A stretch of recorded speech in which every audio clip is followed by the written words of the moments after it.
नमस्कार, स्वागत है आपका राज्य शिक्षा शोध एवं प्रशिक्षण परिषद पटना बिहार में। आज हम कक्षा 12 की हिंदी की पाठ्यपुस्तक दिगंत के तृतीय अध्याय संपूर्ण क्रांति को पढ़ रहे हैं।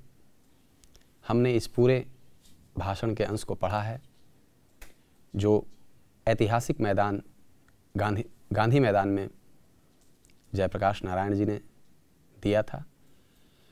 उसी का एक संक्षिप्त अंश यहाँ पाठ के रूप में हमारे सामने प्रस्तुत था। यह वर्तमान सरकार के विरोध में एक बहुत बड़ा जुलूस, अभियान, आंदोलन जो आप कहें वह चलाया गया था जयप्रकाश नारायण जी के नेतृत्व में।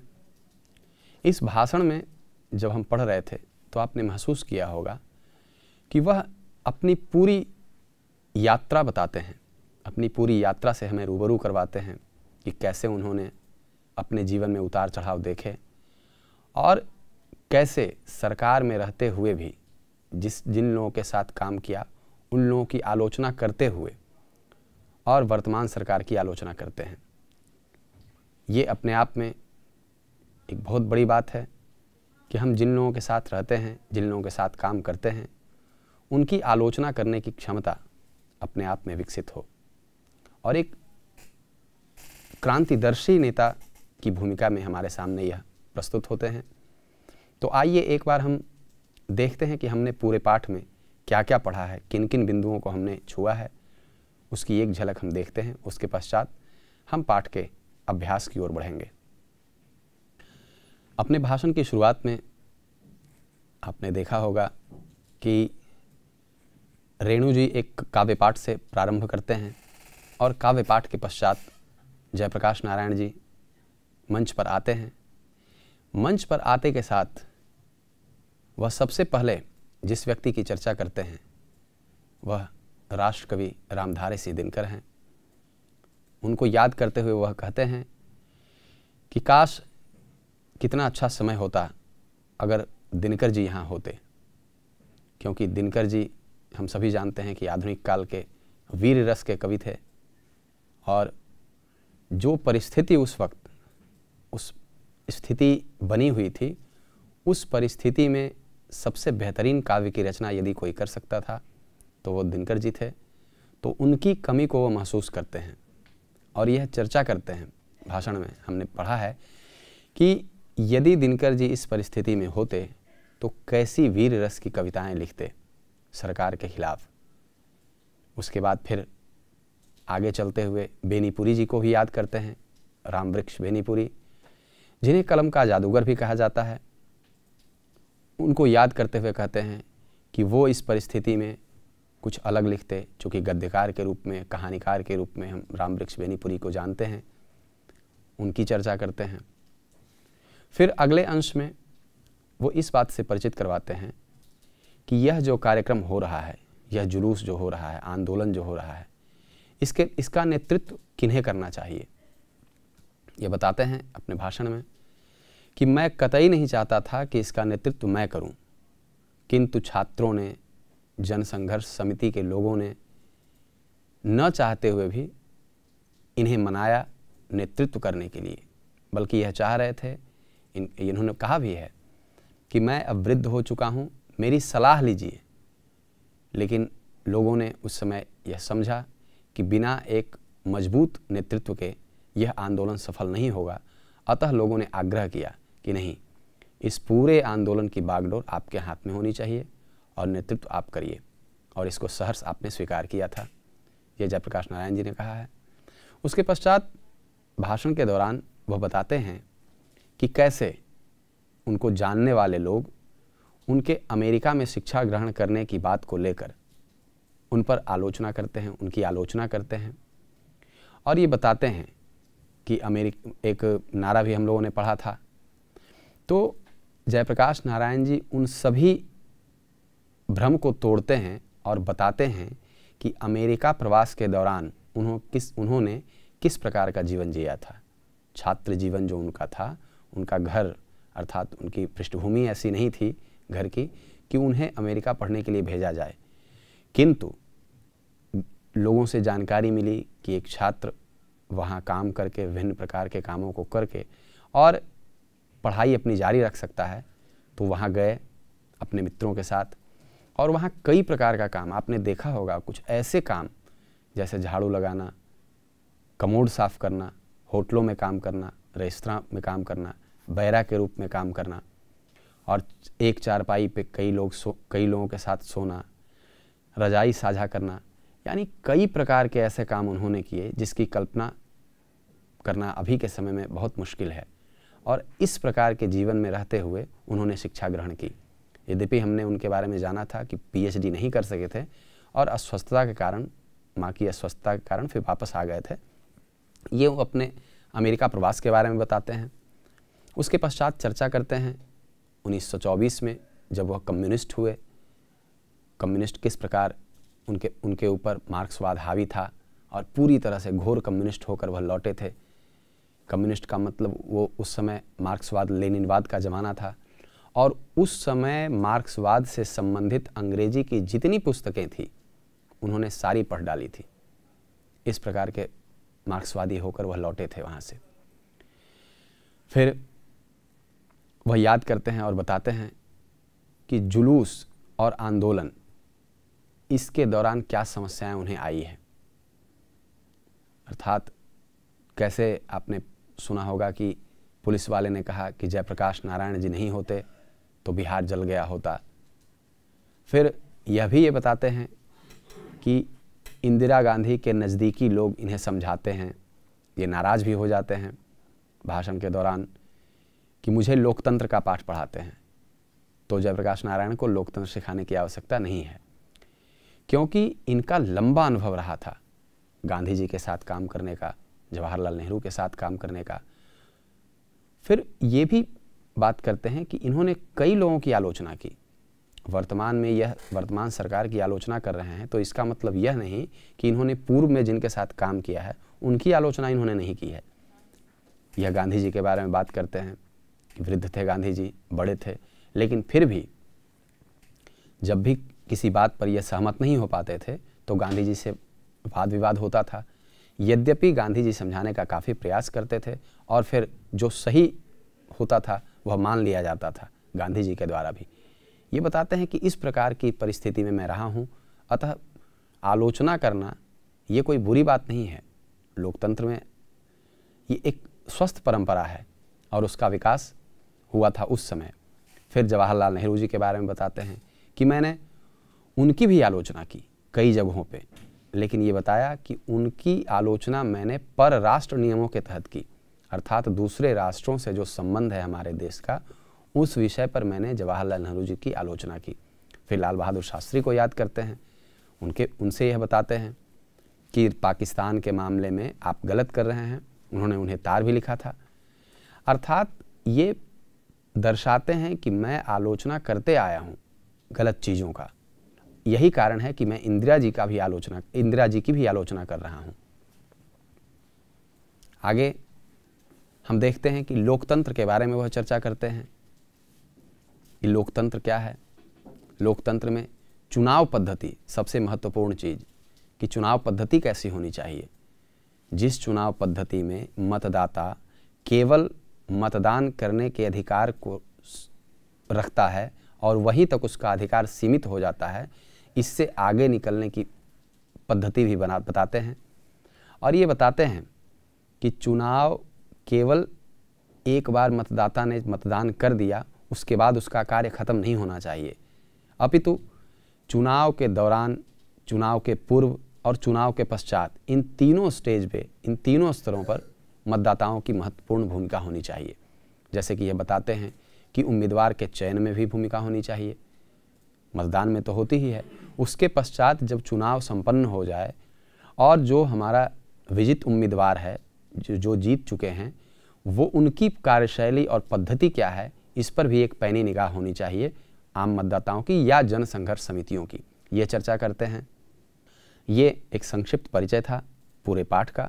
अब आइए हम देखते हैं इसके अभ्यास को और अभ्यास को अपनाने का प्रयास करते हैं। पहले प्रश्न को देखें। आंदोलन के नेतृत्व के संबंध में जयप्रकाश नारायण के क्या विचार थे? आंदोलन का नेतृत्व वे किस शर्त पर स्वीकार करते हैं? यदि इसके बारे में हम बात करें तो आंदोलन का नेतृत्व, जैसा कि हम बात कर रहे थे अभी, कि वो चाहते थे कि आंदोलन का नेतृत्व युवाओं के हाथ में हो, न कि एक वृद्ध के हाथ में। जो युवा पीढ़ी है, जो नौजवान पीढ़ी हैं, छात्र संघर्ष समिति के जो लोग हैं, युवा हैं, छात्र हैं, उनके हाथ में नेतृत्व हो, क्योंकि उनके पास एनर्जी है, ऐसा इनको लगता था, जोश है, तो उस जोश के साथ वो काम करेंगे। लेकिन जैसा कि हम सभी जानते हैं, छात्रों ने इस बात को नहीं माना और जयप्रकाश नारायण जी से यह आग्रह किया कि नेतृत्व आप ही संभालें।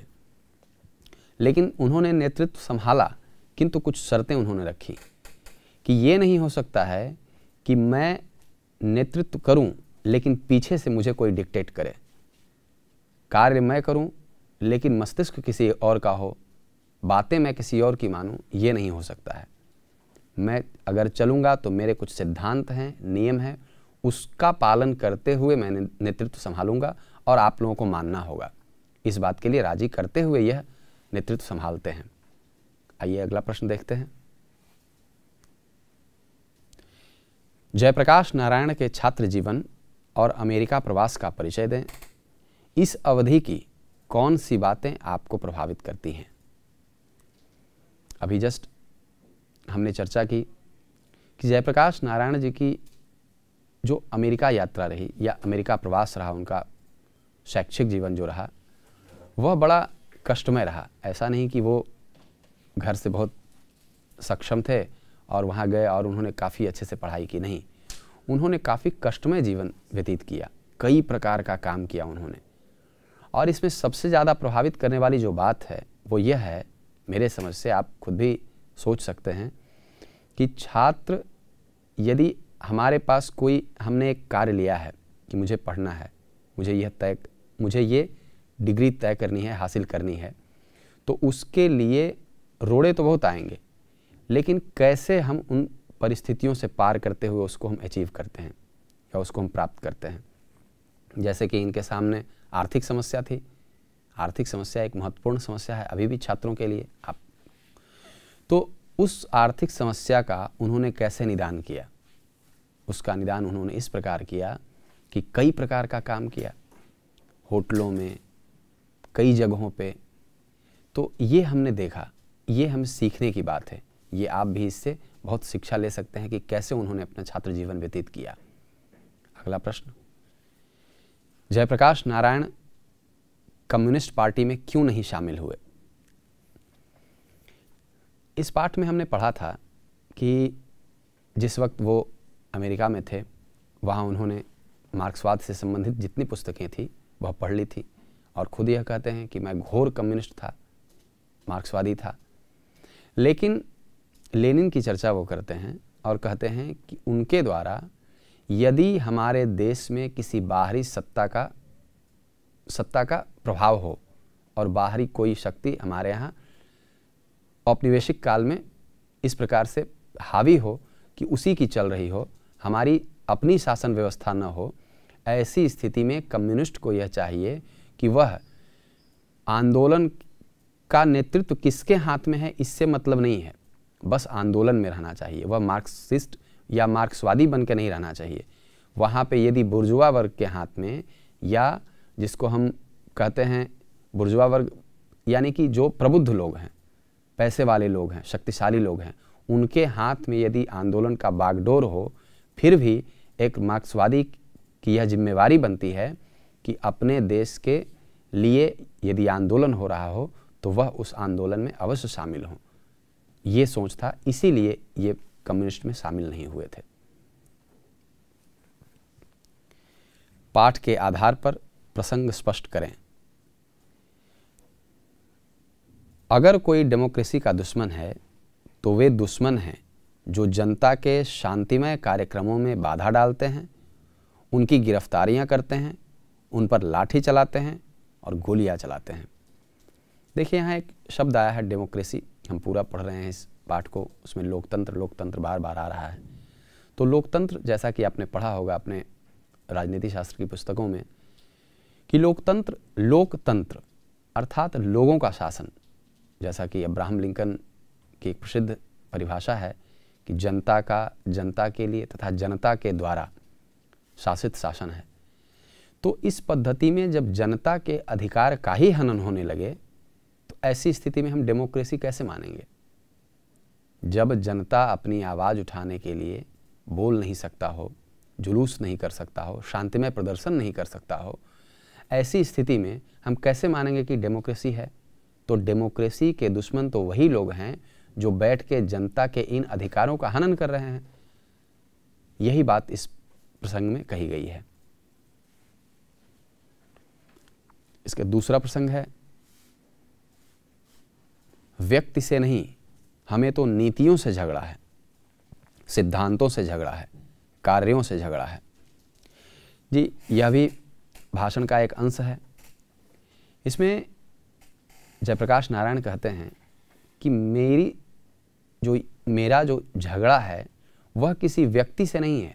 ऐसा नहीं है कि मेरा झगड़ा इंदिरा गांधी जी से है, बल्कि मेरा जो संघर्ष है, मेरा झगड़ा जो है वह सिद्धांतों से है, नीतियों से है। जो सिद्धांत वर्तमान सरकार चला रही है, जिसके आधार पर वह शासन करना चाहती है, उन सिद्धांतों से झगड़ा है। जहाँ एक नारा लगाया जाता है गरीबी हटाओ, वहाँ गरीब और गरीब होते जा रहे हैं, ऐसा यह चर्चा भी करते हैं। तो ऐसी स्थिति में उन सिद्धांतों से मुझे नाराज़गी है। अगला प्रश्न है, बापू और नेहरू की किस विशेषता का उल्लेख जेपी ने अपने भाषण में किया है?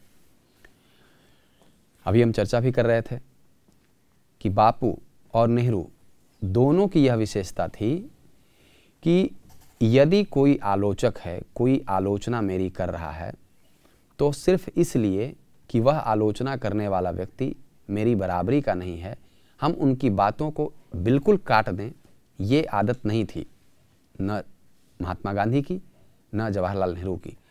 उनकी आदत यह थी कि वह उन बातों को सुने और तर्क सहित खंडन करें, और जिनका तर्क सही होगा, जिनका तर्क ज़्यादा सही होगा, उनकी बात मानी जाएगी। तो ऐसी स्थिति में ये बताते हैं कि दोनों से बातचीत हुई है, दोनों को कि मैंने आलोचना की है, कई बातों पर मैंने सहमति भी व्यक्त की है और असहमति भी व्यक्त की है। ऐसी स्थिति में ये दोनों इसलिए महान थे क्योंकि ये तर्क वितर्क करते थे, न कि केवल हमारी आलोचना कर रहा है इसलिए उसकी बात को नहीं मानना है। ऐसी स्थिति नहीं थी। अगला प्रश्न है, संघर्ष समितियों से जयप्रकाश नारायण की क्या अपेक्षाएं हैं? देखिए, ये लास्ट में यानी अंतिम स्थिति में हम देखते हैं कि अपेक्षाएं करते हैं कि संघर्ष समितियां केवल चुनाव के संबंधित कार्य ही न करें, अपितु समाज में जो दिक्कतें हैं उनको भी देखें। और जैसा कि हम अभी जिक्र कर रहे थे कि चुनाव से पूर्व, चुनाव के दौरान और चुनाव के पश्चात भी उन सभी व्यवस्थाओं पर नज़र रखनी चाहिए जनसंघर्ष समितियों की। ये चर्चा की थी इन्होंने, या समाज में जो असमानताएं हैं उन पर भी नज़र होनी चाहिए। यानी कि ये नहीं कि हम केवल चुनाव में शामिल हुए, यदि हमने चुनाव जीत लिया उसके बाद हमारी जिम्मेवारी या भूमिका समाप्त हो जाती है, ऐसा नहीं है। इनकी इच्छा यह है कि उसके पश्चात आम जनता को सारी सुविधाएं मिली हैं अथवा नहीं, इन चीज़ों को भी देखना जनसंघर्ष समितियों का ही काम है। जयप्रकाश नारायण के इस भाषण से आप अपना सबसे प्रिय अंश चुनें और बताएं कि वह सबसे अधिक प्रभावी क्यों लगा। यह मैं आप पर छोड़ता हूं इस प्रश्न को, और मैं चाहता हूं कि आप इस पूरे भाषण को पढ़ें अपने पाठ में से, और उसमें से जो आपको, चूँकि हो सकता है मुझे कुछ प्रिय लगे, आप अपनी मनस्थिति के अनुसार आपको कुछ प्रिय लगे, जो आपको प्रिय लग रहा है उस भाग को आप चुनें और अपनी पाठ्यपुस्तक में और अपनी उत्तर पुस्तिका में आप उसे लिखें। अगला प्रश्न है, चुनाव सुधार के बारे में जयप्रकाश जी के प्रमुख सुझाव क्या हैं? उन सुझावों से आप कितना सहमत हैं? देखिए, चुनाव सुझाव में जैसा कि इन्होंने भाषण में कहा है कि चुनाव, बार बार मैं जिक्र कर रहा हूँ कि चुनाव पद्धति केवल चुनाव जिस दिन होता है उस दिन पर ज़्यादा ध्यान हमें नहीं देना है। चुनाव के पूर्व उम्मीदवार के चयन से लेकर चुनाव जीतने के दौरान और उसके पश्चात जो उनके द्वारा किए जा रहे कार्य हैं उन पर भी पैनी नज़र होनी चाहिए आम जनता की या जनसंघर्ष समिति, जैसा कि उन्होंने बताया था। ये पूरा एक हिरार्की होना चाहिए, ये इनकी बातचीत में लगता है और मुझे लगता है कि ये एक बहुत ही उत्तम सुझाव है जयप्रकाश नारायण जी का। दिनकर जी का निधन कहाँ और किन परिस्थितियों में हुआ था, हम शुरुआत में ही देखते हैं कि वेल्लोर की चर्चा करते हैं जयप्रकाश नारायण जी, और वहाँ एक मित्र के यहाँ गए हुए हैं और वहीं दिनकर जी इनसे मिलने आते हैं। लेकिन मिलने के पश्चात वहाँ मद्रास में उनके सीने में दर्द उठता है और वह दर्द इतना ज़्यादा होता है कि अस्पताल जाते जाते सारी व्यवस्था होने के बावजूद, जैसा कि इन्होंने कहा है कि हृदय दोबारा चालू नहीं हो पाया, अर्थात वहीं दिनकर जी की मृत्यु हो जाती है। अब आइए पाठ में आए भाषा की बात करते हैं। इसमें 2 प्रश्न हैं, उसकी चर्चा हम करते हैं। पहला प्रश्न है, नीचे लिखे वाक्यों से सर्वनाम चुनें और बताएं कि वह सर्वनाम के किस भेद के अंतर्गत है। पहला वाक्य है, पहली बात जो मैंने नोट की है आपसे कहने के लिए वह इस सरकार के बारे में है। तो यहाँ पुरुषवाचक सर्वनाम मैंने, आपसे तथा वह, ये तीनों सर्वनाम हैं। अगला वाक्य, मुझे भी छात्रवृत्ति मिलती थी। मुझे जो शब्द है यह भी पुरुषवाचक सर्वनाम है। अगला, मेरा उनका बहुत पुराना संबंध है। यहाँ मेरा और उनका ये दोनों शब्द जो हैं ये दोनों ही सर्वनाम हैं और दोनों पुरुषवाचक सर्वनाम के उदाहरण हैं, एक उत्तम पुरुष और एक मध्यम पुरुष। और अंतिम वाक्य है, तिब्बत के बारे में मेरी बात तो नहीं मानी उन्होंने। तो यहाँ भी पुरुषवाचक सर्वनाम मेरी और उन्होंने।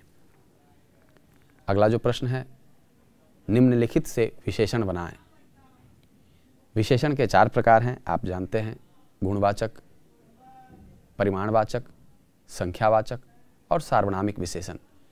उन चारों में विशेषण हम बनाते हैं। आइए देखते हैं। पहला शब्द है महत्ता। इससे यदि हम विशेषण बनाएंगे तो महत्वपूर्ण होगा। गरीबी से गरीब, स्नेह से स्नेही, प्रेम से प्रेमी, शक्ति से शक्तिशाली, कानून से कानूनी और गांव से ग्रामीण अथवा गंवार। तो इस प्रकार हमने आज इस पाठ के अंत में आए अभ्यासों को देखा, उसको बनाने का प्रयास किया। हम आशा करते हैं कि आपको यह पाठ पढ़ने में और अभ्यास बनाने में बहुत मदद मिलेगी और आपने आनंद उठाया होगा इस कक्षा का। फिर अगली कक्षा में आपसे मुलाकात होगी। तब तक के लिए नमस्कार।